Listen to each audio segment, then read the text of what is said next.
दोस्तों, अमेरिका और ईरान में सीज फायर हो चुका है। ईरान ने जो शर्तें रखी वो अमेरिका ने मानी है और कुछ शर्तें अमेरिका ने रखी वो ईरान ने मांगी हैं।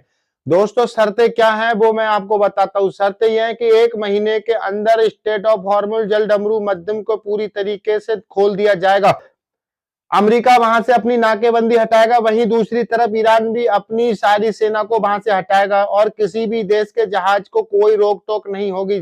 बिना रोके टोके ईरान के और अमेरिका के जहाज अपने देश जा सकेंगे। पहली शर्त ये। और दूसरी शर्त दोस्तों ये है कि अमेरिका ने जो भी पैसा ईरान का फ्रीज कर रखा है वो उसे अनफ्रीज करेगा और वो पैसा ईरान को दिया जाएगा।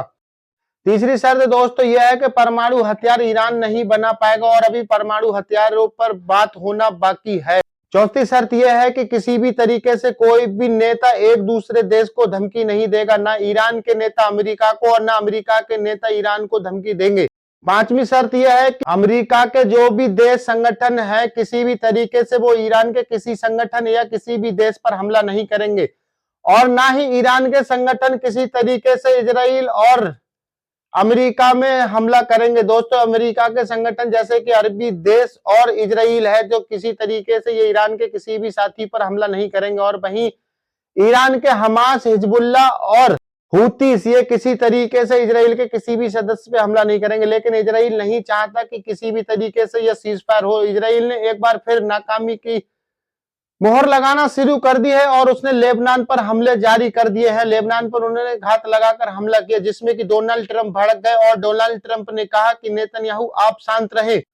आपने जिस तरीके से बिल्डिंगों को निशाना बनाया कि जरूरी नहीं कि बिल्डिंग में हिजबुल्लाह के लड़ाके हो सकता है कि उसमें मासूम लोग भी रहते हो। बेकसूरों को आप मारना बंद कर दे। खून किसी भी तरीके का संविधान नहीं है। अमेरिका ने अपने लड़ाकू विमान इजराइल से वापस लाना चालू कर दिया है। 20% विमान लगभग अमेरिका में आ चुके हैं। आगे देखते हैं कि क्या रुख अपनाता है अमेरिका। दोस्तों, ऑनलाइन सिग्नेचर हो चुके हैं और 19 जून को अभी सिग्नेचर होना बाकी है। इससे पहले इजराइल अपनी कोई ना कोई ऐसी चालाकी खेलेगा कि ईरान उकसावे में आए और इजराइल पर हमला करे। अगर दोस्तों इजराइल की जंग ये बंद हो जाती है तो इजराइल में नेतन्याहू की कुर्सी नहीं रहेगी और इसको जेल जाना पड़ सकता है। तो ये बंदा किसी तरीके से शांति चाहेगा ही नहीं कि किसी भी तरीके से जंग रुके। ऐसी वीडियो देखने के लिए आप हमें सपोर्ट कर सकते हैं।